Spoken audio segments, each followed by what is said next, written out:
Good morning, church. We welcome you once again to another online service.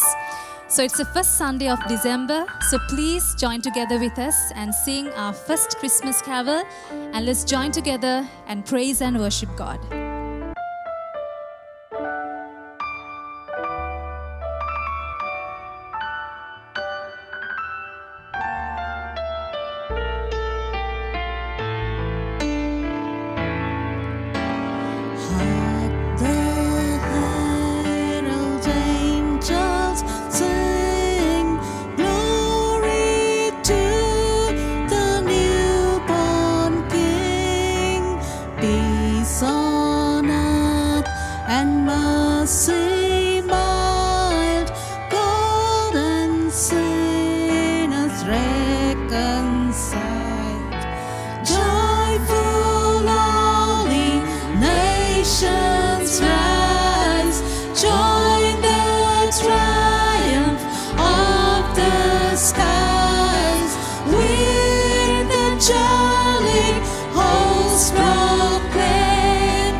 By highest heaven adored, Christ the everlasting Lord.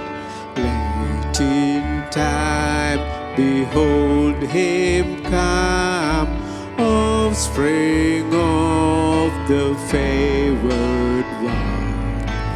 Veiled in flesh, the Godhead seen.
You are greater.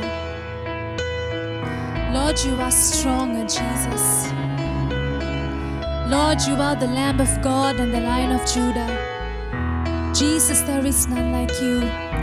Lord, this morning we just proclaim, Father, that you are the living God, that you are the awesome God, and that, Jesus, there is none like you. Praise you, Jesus.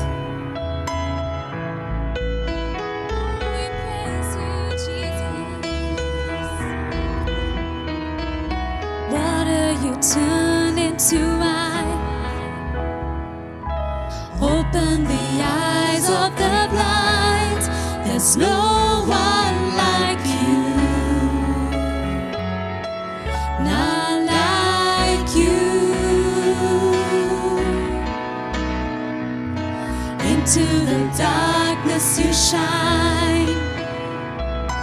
Out of the ashes we rise. There's no one like you. None like you. Our God is greater. Our God is stronger. God, you are higher than any other. Our God is healer, awesome in power. Our God, our God, our God is greater. Our God is stronger. God, you are higher than any other. Our God is healer, awesome in power. Our God, our God.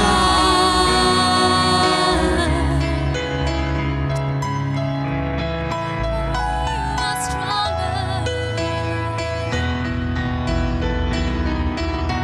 Into the darkness you shine.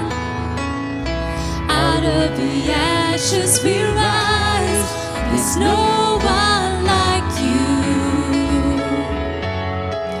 None like you. Our God is greater.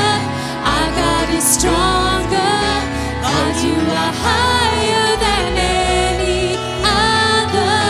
Our God is healer, awesome in power. Our God, our God, our God is greater. Our God is stronger. God, you are higher than any other. Our God is healer, awesome in power. Our God, our God. And if our God is for us, then who could ever stop us? And if our God is with us, then what could stand against? And if our God is for us, then who could ever stop us?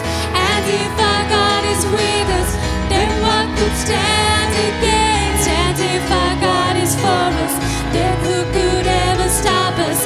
And if our God is with us, then what could stand against? And if our God is for us, then who could ever stop us? And if our God is with us, then what could stand against? What could stand against? What could stand against? What could stand against?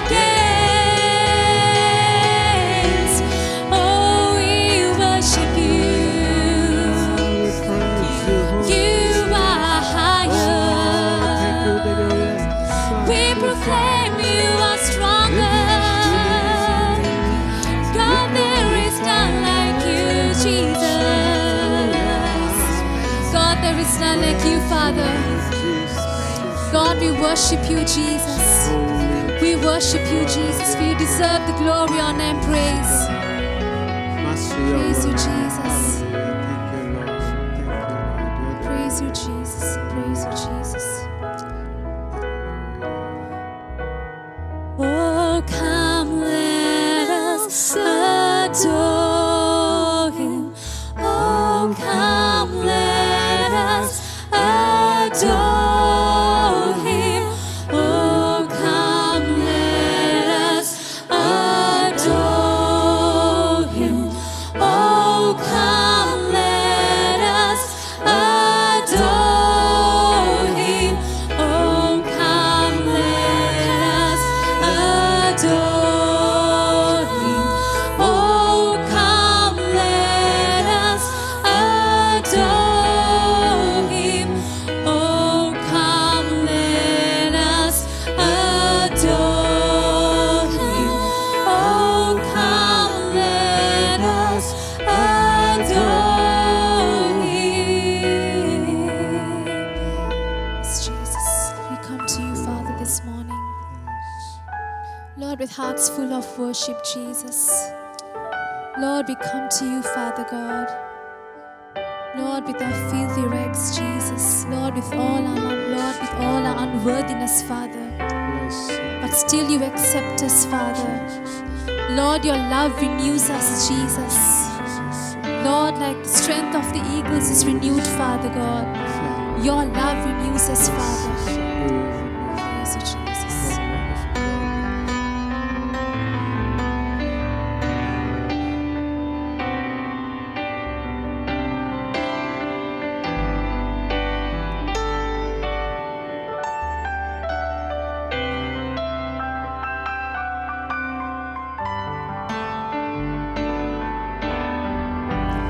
Lord, I come to you. Let my heart be changed, renewed, flowing from the grace that I found in you.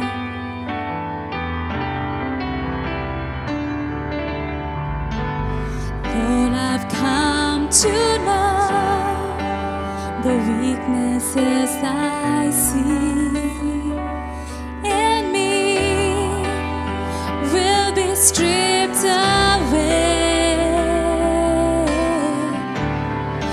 by the power of your love.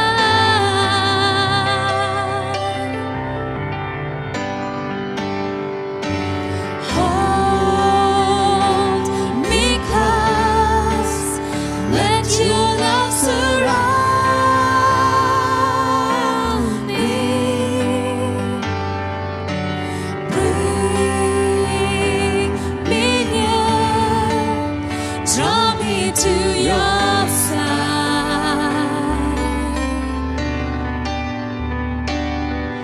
And as I wait, I'll rise up like an eagle, and I will soar with you.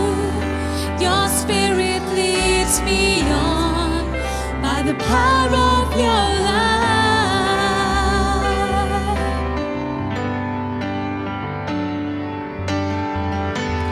Lord, unveil my eyes, let me see you face to face, the knowledge of your love as you live in me.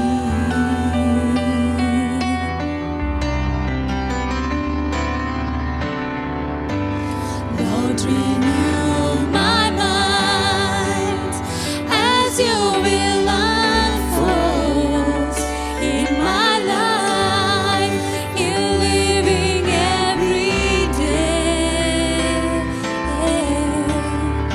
by the power of your love.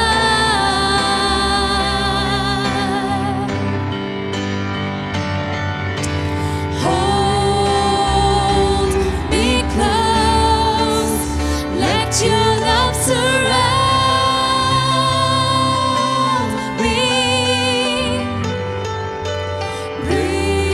Bring me near, draw me to your side.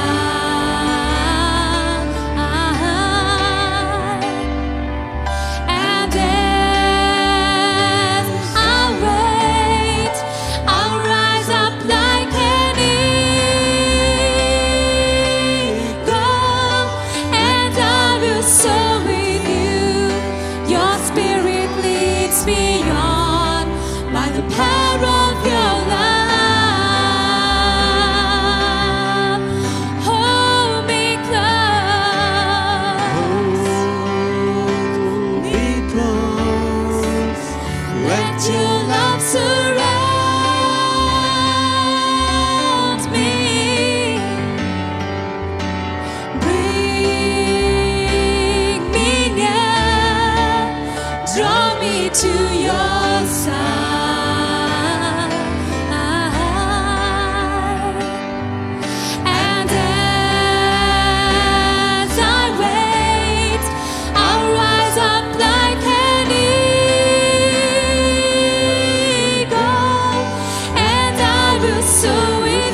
me on by the power of your love.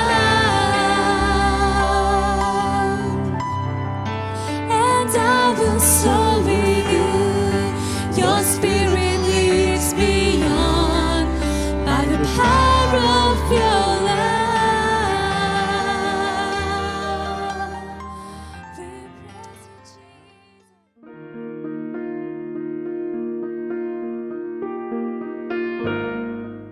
Good morning. This morning we want to look into God's Word about and continue on our series 10 Values That Build Strong Families. These are taken from the 10 Commandments of God to the children of Israel because, as you know, in the book of Exodus, God was dealing with a family, the family of Jacob, the family that was later called the children of Israel. And we already saw the first two commandments or the first two principles, and that is God said, put me first. Put me first in your finances, put me first in your hobbies or interests, put me first in your relationships, put me first in your schedule or your busyness, in your work, and put me first when you go through troubles. Then in the second week, we looked at the second commandment or the second principle, which is God says, don't substitute me. Don't idolize me. Or don't idolize in your life. Don't bring anything in my place. And today we're going to move in from there to the third part of this third commandment or the third part of this series, which is called Taking God Seriously. And the reading is taken from Exodus chapter 20 and verse 7. And let's listen to Exodus 20 and verse 7. You shall not take the name of the Lord your God in vain, for the Lord will not hold him guiltless who takes his name in vain. What's in a name? God says, don't misuse my name. Now, what's in a name? Now, name gives a person an identity. In the Old Testament, we see, and in the Bible, we see that names meant something. Now, the person who was healed by Jesus is called Bartimaeus, son of Timaeus. In other words, because he was blind, he was never given a name because he had no identity. They thought that he was not going to make anything out of life. And we see sometimes names were prophetic. Jesus changed certain people's names. Simon was called Peter. Simon meaning a reed, Peter meaning a rock, a small rock. So, you see, what's in a name? You know, there's a very popular single song, which, it's a Baila song by Sunflower. It says, Pin Malu Alin, Kusalhami Malvano, Sillaragana Silavati Makulu Marano. In other words, people today do things against their name or opposite to what their name says. But God is very mindful of his name. One of the things that he gave us when he left this earth, he said, it's the authority of his name. He said, in my name, you go in my name, you do these things in my name. I will honor my name. And I will be with you and support you in the ministry work or the missionary work or the evangelistic work that you do. What's in a name? There are three things in a name. The first thing is reputation. There is a reputation in a name. We look at somebody and say, oh, he made a name for himself. We say, somebody had a good name. Somebody we say he had a bad name. People accompany their reputation. You know, when you say Hitler, or when you say somebody like that, you use a name like that, Idi Amin or somebody like that, immediately there's a reputation behind that name. Secondly, the name also talks about character. What you are cannot be separated from your name. People named children in the Bible after their character. Samuel, the person who was gotten from God. Samson, one who shines like the sun. Jacob, a cheater, a supplanter. Israel, one who wrestled with God. So, you see, there are people's names were changed, signifying their change in character. Abram means exalted father, became Abraham, father of many nations. Jacob, meaning cheater, became Israel, a prince with God. Simon, as I already told you, became Peter, somebody more stable. Thirdly, in a name, there is authority. Right? When a police officer with the badge of the nation or with the crest of the republic stands on the road, he has the authority, he carries a name and he stops a powerful vehicle. Right? If somebody, there is authority, if you're in a conversation and somebody calls you, you look at the name, and if the name is important, you even excuse yourself and you walk out to answer that call. So I want to tell you that defaming God's name is very serious, because he says in Exodus chapter 20 and verse 7, the second part, For the Lord will not hold him guiltless who takes his name in vain. so when you misuse God's name, you are defaming his reputation, you are defaming his character, and you are defaming his authority. And there are several ways that God's name can be misused. First of all, God's name can be misused to insult. Today people use foul language. Right? The story is told about a man who came home and his wife asked him, why are you late? He said, I met the local minister or the pastor on the way. I gave him a lift. In those days there were horse carriages. And he said, from that moment, my mules couldn't understand me, because he is used to a normal language with the mules. And the moment the minister got in, all that foul language left him and he started talking decently, and the mules couldn't understand him. Today, we listen to this, we make jokes about God, about God's things. It's very prevalent in the society.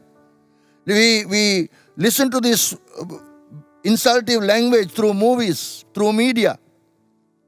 Many of you will remember how your well-natured, well-cultured son or daughter went to school and came back and told you the different words that he had learnt. Not good English language words, or not lessons, not words learnt in a class, but during interval time, during his interaction with other students. Children scolding each other, and I can relate to many incidents where my children came home and exhibited new words that they have picked up. And these words come to us from our society. We use spiritual words like gosh. Now people will say gosh is not a bad word. What is the meaning of gosh? Gosh is the shortened form of the word God. Right? People use the word heck. What the heck, they say. Heck is the shortened form of the word, or the slang of the word hell. Right? I remember a nephew of mine, one day he used a bad word and he called my father-in-law, who is his grandfather. He used the word, he went on to, when he got caught and when he got cornered, he used the word, pardon me for using this, he said, use the word bloody. And when they asked him, why are you using this word? He said, I didn't say bloody, that is a bad word. I used bloody, blood. And he tried to justify himself. You see, people have all sorts of excuses to insult. And you misuse God's name by insulting. People think that just because you use swear words, you think you're a big shot. Teenagers use swear words to impress people. But it takes maturity and self-control to control your speech. So the first way a person misuses God's name is he uses God's name to insult people. Jeez, people say. They don't say Jesus, they say Jeez. Then geese, they say. They don't say God, they say geese. So, you see, God's word sometimes comes into our language because that's what we hear in the media, that's what we hear on the television, and it automatically we get used to it. That's the word we get used to in society. And we sometimes bring those into our language. The more we hear, we think it's okay.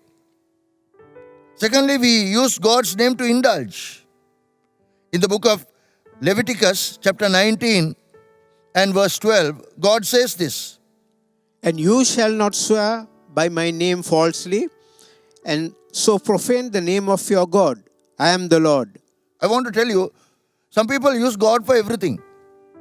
They get up in the morning and they say, I think God is telling me not to sweep the house. God is telling me not to marry. God is telling me not to come. God is telling me not to go. God is telling me to divorce. God is telling me to get a new wife or a new husband. God, for whatever they do, God becomes the cover. And the whole blame goes to God. So there are a lot of people who use that. God told me. And thirdly, God's name is used to intimidate. You see, today there are many so-called televangelists. They say, God told me to ask you. If you don't give me, this station is going to shut down. This ministry is going to shut down. That is intimidating people. If you continue, sometimes parents use this. And they to look at children. If you continue to do this, God is going to punish you. So God's name is used for intimidation, right? It actually, sometimes the spouse, your wife or your husband may look at you, or somebody's husband or wife may look at their spouse and they say, God told me actually what is wrong with you. So these are all intimidatory comments, including God into the picture, right? When you intimidate somebody using God, it's like forgery. You don't forge. If you forge a signature, you are in trouble. Forgery means using somebody else's name to get what you want. You sign as somebody else. You tell that you're somebody else. And when you use God's name in intimidation, you're actually forging God's signature on what you want to do. And it is a punishable offense. Fourthly, God's name is misused to impress other people. Some people use a lot of religious words. Some people are so used to it, they don't say good morning or good evening. They say praise the Lord. The first thing they say is praise the Lord. They think praise the Lord is a good thing. But many times the phrase praise the Lord is used to impress. It's a set of English words, religious words, that tends to tell the other person that you are a spiritual person. So try to impress. Right? They think that when they use religious words, they are spiritual. Right? Then when a person talks like that, there are some questions that you need to ask that person. Okay, if you are such a religious, holy person, do you do any ministry? Do you tithe? Do you have daily devotions? When you ask these questions from these people who try to impress you with religious language, very often the answer is no. They are not people who pray. They are not people who go to church. They are not people who tithe. They are not people who are involved in any ministry. But their language is very religious, and they try to impress you and say that they are spiritual. Titus chapter 1 verse 16 has this to say about using language to impress other people. Titus chapter 1 verse 16. It says, they claim to know God, but with their actions they deny Him. They claim to know God. They try to impress. Then the final thing, how we misuse God's name, is we use God's name impulsively. You see, in our conversations, in our reactions, sometimes when you are traveling, when somebody is trying to knock or you're trying to knock somebody, Jesus or God comes into the picture. Right? Sometimes, when people are praying, they use God's name as a filler. Right? When this gets, it's okay to, when you're praying, if you're stuck what to say next, it's better to be quiet. Some people to fill the gap of quietness, they want to fill it with Jesus and God and every other word. And I sometimes wonder if my children came to me and said, dear Father, Mohan, Pastor, if they keep on, filling every sentence 2-3 times in between sentences, these words that keep referring to me, I would wonder what is wrong with them. I would say that is not a normal conversation. But yet, today many Christians, many people, when they talk to God, you see, they misuse God's name by trying to put his name as a filler. You know, God's name was so serious that when the Jewish people wrote the name Yahweh, they did not use the vowels A and E into that. They put YHWH because God's name was so holy. They thought they were not worthy to write God's name. They were not worthy to pronounce God's name.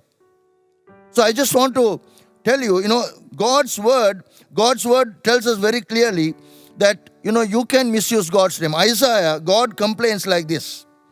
Isaiah chapter 29 and verse 13.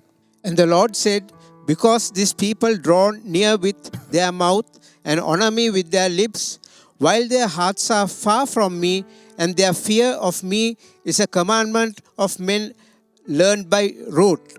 So, what God is saying is you are worshiping me with your lips, but your heart is far away from me. Isn't that true, my friend?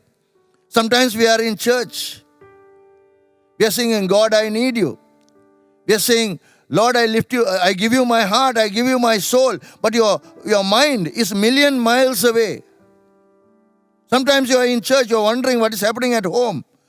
Sometimes you are thinking about the conversation you had with your friend. Sometimes your mind is away, thinking about your girlfriend who is not with you in church. And isn't that what God is saying? That you're worshipping God with your lips, but your heart is far away from you. Jesus said in Matthew chapter 6 and verse 7, when you pray, don't use a lot of meaningless words.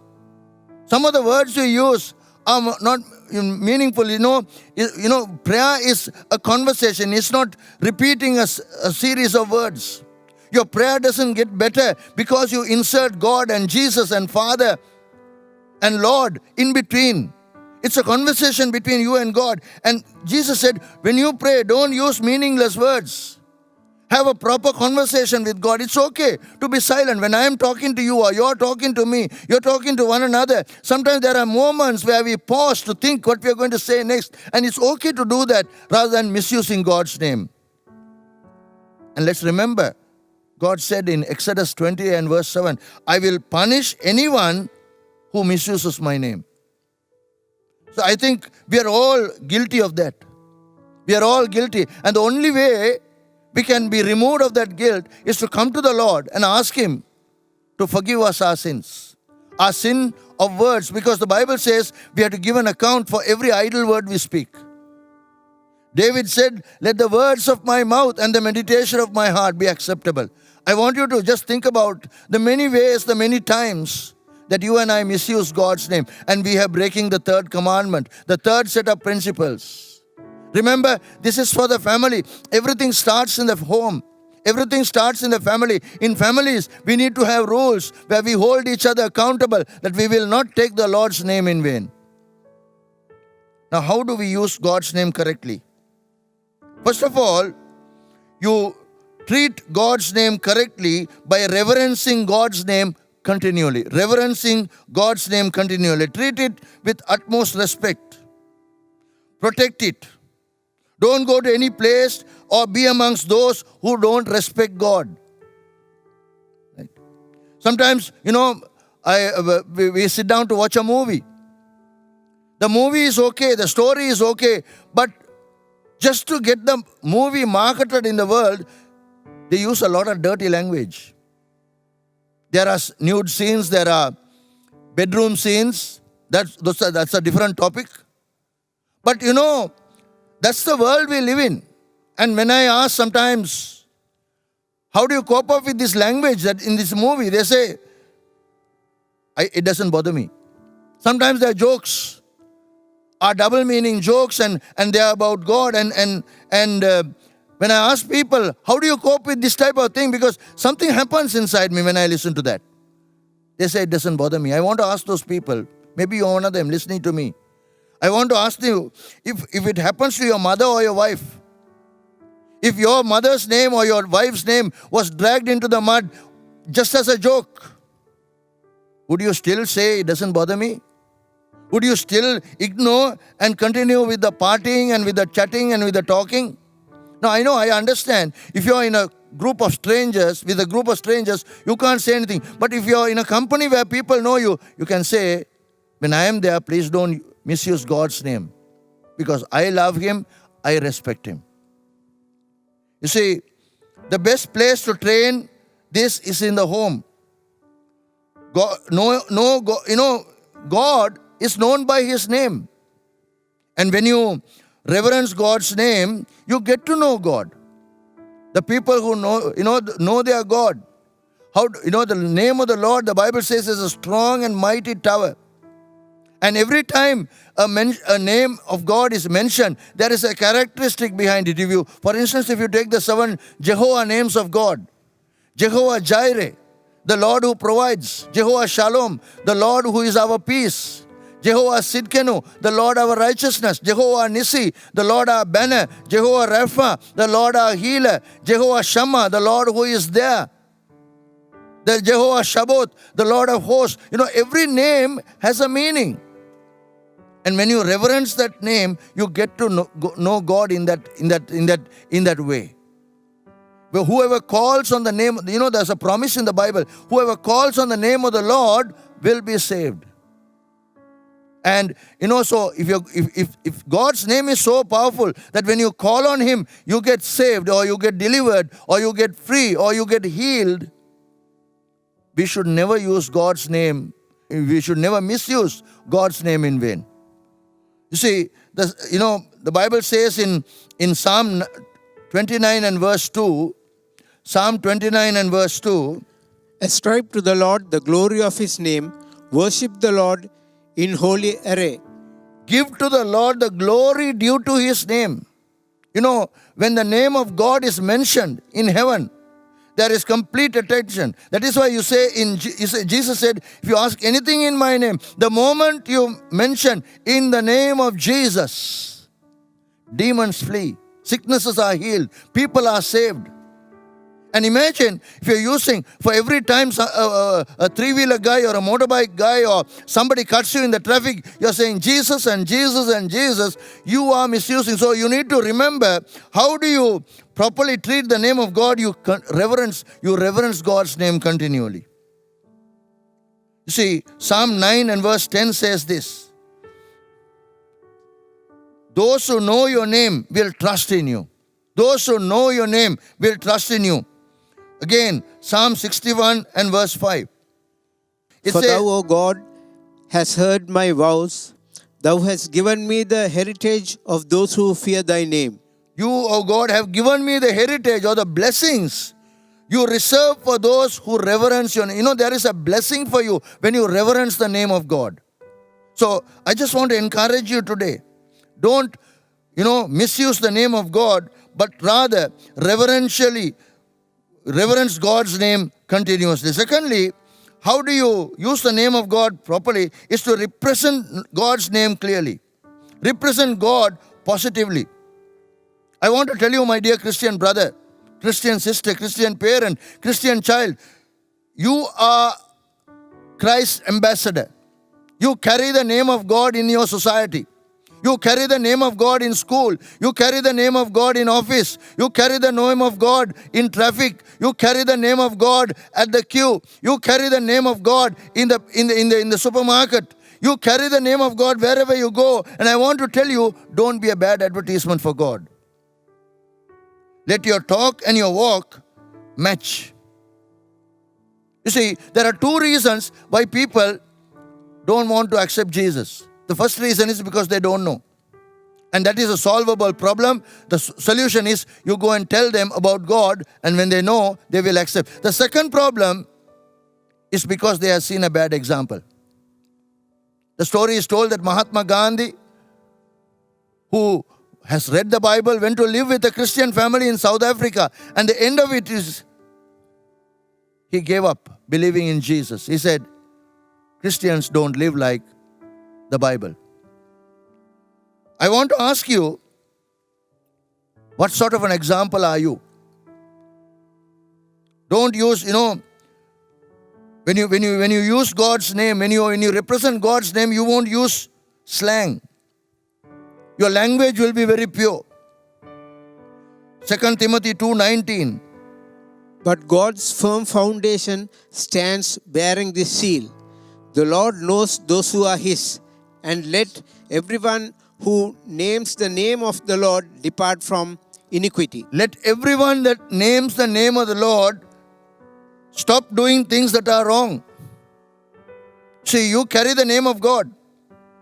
The Bible says the people who are called by my name, if they humble themselves, pray, seek my face, turn from their wicked ways, I will heal the land. You know, your prayer, when you call on the name of the Lord, has impact to change a nation. And God says, please live. If you are carrying my name, if you are representing my name, live up to that name. Because people are watching you. My friend, there are many people in this world who will not read Matthew, Mark, Luke, and John. But they will listen to you. They will watch you. And they will decide whether they are to follow God or not. And therefore, I'm telling you, you and I have a responsibility to represent God's name properly. You see, there are people today, there are certain companies that in their staff enrollment, they have a law that you have to keep up the name of the company, and if you don't keep it up, if you misrepresent them, you might even lose your job. The church is very much like that. You see, God's name is a holy name. God's name is to be honored. God's name is to be looked up to. God's name is powerful. God's name is the name above all names. And God is expecting you and me to represent that name properly. Colossians 3:17. And whatever you do in word or deed, do everything in the name of the Lord Jesus, giving thanks to God the Father through him. The third thing about using the name of God properly is to rely on God's name completely. Let me recap a little bit. How do you use the name of God correctly? By reverencing God's name continuously. Secondly, you represent God's name clearly so that there is no cloud. People know when they see through you, they know you are a child of God. And thirdly, when you rely on God's name completely. God's promises are connected to his name. So, whenever you call on the name of the Lord, remember, God comes to your aid. See, when the prodigal son came back to the father, one of the things that the father gave was the signet ring. The signet ring represents the family authority, and the same way, Jesus, when he left, he gave us his peace. He said, my peace I give unto you, not like the world gives I give unto you. Secondly, he said, don't go anywhere because I'm going to send my spirit. And his spirit came on the day of Pentecost. Thirdly, he gave us the authority to use his name. And you can see Peter and John using that name. Peter said, there is no name given under heaven where people can be saved. Peter went to the temple through the beautiful gate. He saw the beggar there. He said, silver and gold have I none, but such as I have give I thee. Rise up in the name of Jesus. And that man walked. And 5,000 people subsequently accepted Jesus through that miracle. My friend, God's promises are connected to his name. If you will call on the name of the Lord, whatever your need is, whatever your situation is, whatever your problem is, he is more than enough. There's a name given by that God gives himself. It's called El Shaddai, which means he is like a father and a mother. He is more than adequate. He is El Roi. He sees you. He sees your need. He understands you. He's a God who sympathizes with you. He's a high priest who knows what you're going through. And when you call on his name, when you call in Jesus' name, your need is met. The Bible says, whatever things you ask in prayer, believe that you shall receive them and you shall have them. The moment you say amen in a prayer, God gets working on your need. Before very soon, you will say, praise the Lord. So, I'm just encourage you to hold on. If you have held on to God's name and prayed, I want you to hold on. You see, when you're talking about words and we are talking about God's name, the bad news is, Jesus said that we are going to be judged for every idle word. I don't think any of us stand a chance. Because if you go to think about the idle words we speak sometimes, I'm not talking about lies, but idle words, unnecessary words, swear words, curse words, things that we don't mean. Sometimes we say things just to keep the crowd entertained and later on say, I didn't mean it, it was a joke. And the saddest thing is sometimes God becomes the object of joke. We tell religious jokes or God jokes sometimes.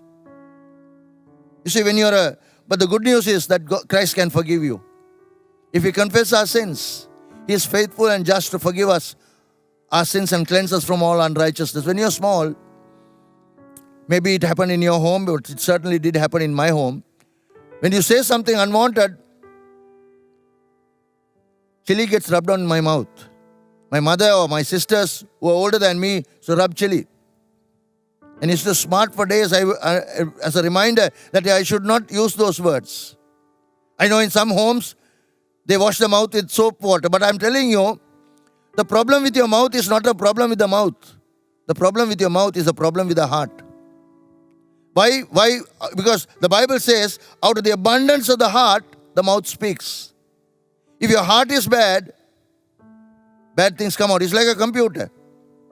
You feed trash, trash comes out. You feed good things come out.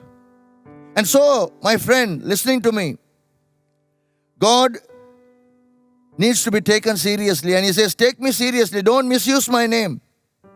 Because my name is my character. My name is my reputation. I hold, my name is holy. And I don't want you to misuse that name. And so, if you are in the habit of having a loose tongue, if you are in the habit of misusing God's name, like in the ways that I shared with you a little while ago, you are using God's name to insult.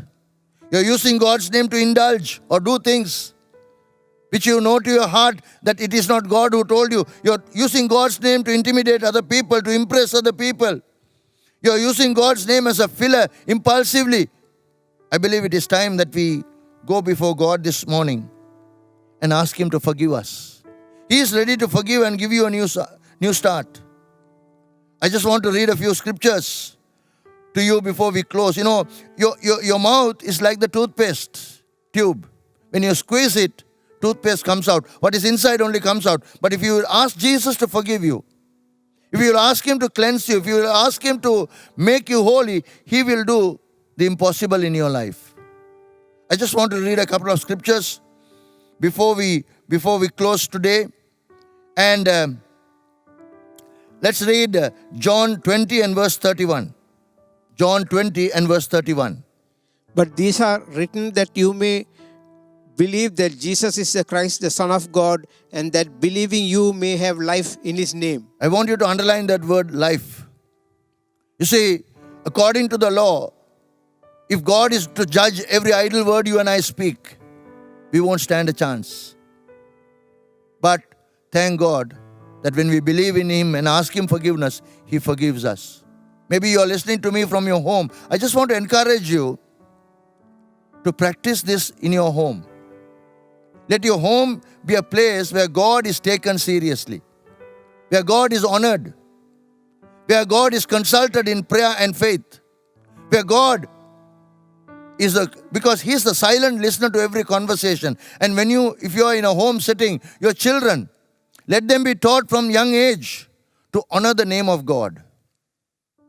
Whenever God's name is misused, I believe, I pray that you will have the guts to stop or walk away. And if it is somebody under you or your children, that you will have the courage to correct them.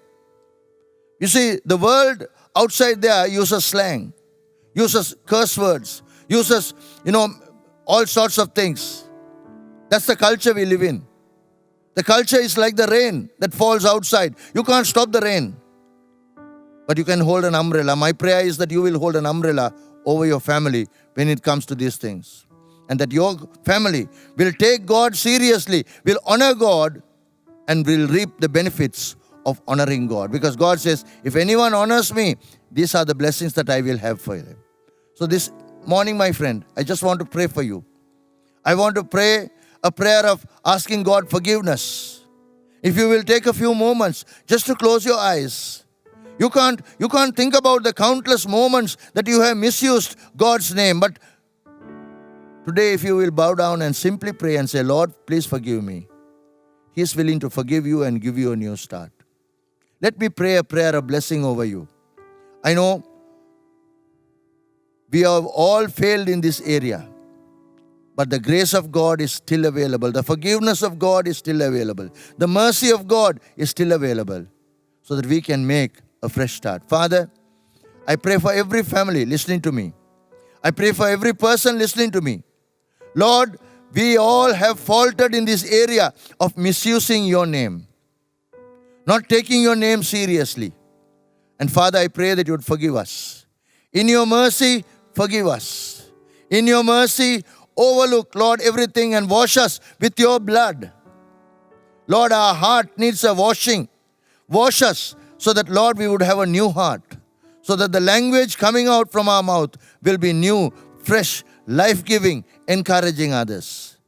Father God, I pray even though we are in the world, when it comes to our talk, that we will be not like the world. Lord, that we will represent you properly in the world. We pray for every person, Lord, listening to me, that you'll give them the enablement to live and talk and walk as a child of yours in this world. In Jesus' name I pray. Amen. The Lord bless you. Dear friends, today being the first Sunday of December 2020, let me invite you together with me to go to the Lord's table. I want to read from Scripture, 1 Corinthians chapter 11, verse 23 onwards, and I am reading from the English Standard Version. And it says, "For I received from the Lord that was also delivered to you, that the Lord Jesus on the night when he was betrayed took bread, and when he had given thanks, he broke it and said, 'This is my body which is for you. Do this in remembrance of me.' In the same way also he took the cup after supper, saying, 'This cup is the new covenant in my blood. Do this as often as you drink it in remembrance of me. For as often as you eat this bread and drink the cup, you proclaim the Lord's death until he comes again.'" And I want you to prepare your hearts this morning. We have heard God's word. We have cleansed our hearts, but I want you to just prepare yourself, because this is one of the two ordinances that Jesus gave before he went. He said, "Do this in remembrance of me." And today, we are here, we hold right in front of us, we have the broken body and the shed bloods, which are signified by the bread and the wine that is in your home. And today, let's take a few moments just to examine our hearts. Let's pray for the emblems. Father, I pray in the name of Jesus for the bread and the wine that we are going to take part. Lord, as a symbol, as a Lord, representing your broken body and the shed blood which you broke for us and you shed for us on the cross of Calvary. And as we partake, Lord, I pray that we will be able to appropriate every blessing bought for us on the cross of Calvary. I pray right now, Lord, that we will be able to reverentially do whatever we are doing right now. In Jesus' name, amen. The Bible says on the night the Lord Jesus was betrayed, he took bread, and when he had given thanks, he gave it and said, "This is my body broken for you. Eat it." Let's partake of the bread together.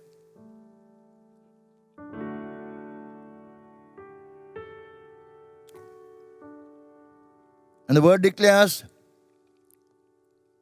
after supper, he took the cup and he said, "This represents my blood which I shed for you. Drink it in remembrance of me." Let's drink of the cup together.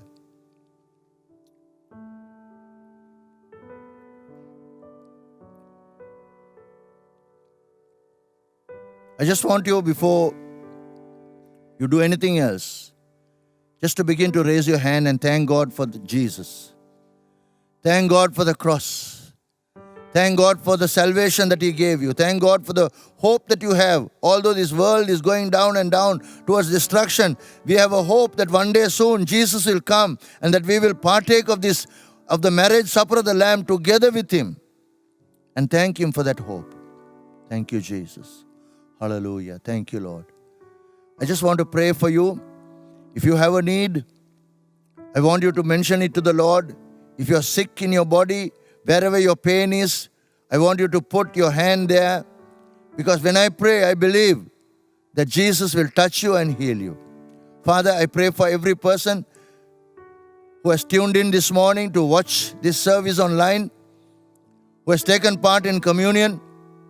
Lord, they have needs, they have problems. Father, we just celebrated communion, which also means the covenant that you have with us. You are our covenant partner. Lord, all that we have is because of you, and all that we go through, Lord, you go through with us. All your blessings are ours. And Lord, right now, since you said, come unto me, all ye that labor and are heavy laden, we unload every burden, every problem, every situation, every difficulty, Lord, to you. And Father, we ask you for your peace. We ask you for your joy. I pray, Lord, if there is someone sick, I pray right now that the efficacy of the blood of Jesus will touch and heal them, Father, so that they will be healed of every symptom, sign, and every pain. And the next report they get from the doctors will be a clear one, Father. I release your healing anointing. I release your deliverance power. I release, Father, your miracle working power in those homes. Lord, some are looking for jobs. I pray, oh Lord, for favor, that they will find jobs. Even though things are difficult and times are hard, they will find jobs, Father. I right now commit every family, every home, every individual into your loving hands. Help us, Lord, to live holy lives. Help us to live looking up to you, because one of these days you are going to come. Help us to be prepared and tell everyone else this message of hope, so that we could prepare them also. We ask all this in Jesus' never failing name. Amen. Now may the grace of our Lord Jesus Christ, the love of God, and the sweet fellowship of the Holy Spirit rest, abide, and be with you until we see Jesus again coming in glory. Amen. Thank you for joining us. It's indeed a privilege and honor to serve you in the Lord's stead. God bless you, be with you. Have a wonderful week.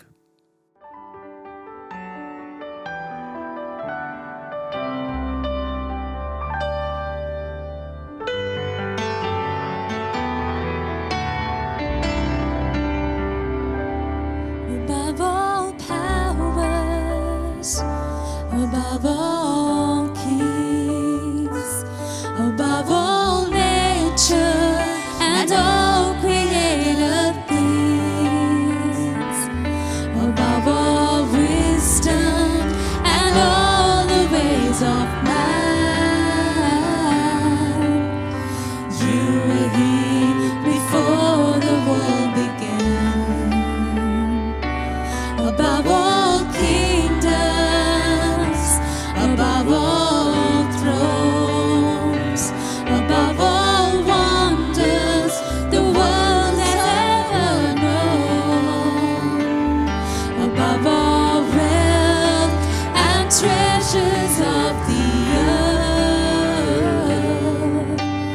there's no way to measure what you're worth. Crucified, laid behind a stone, you lived to die, rejected and alone, like a rose trampled on the ground. You took the fall.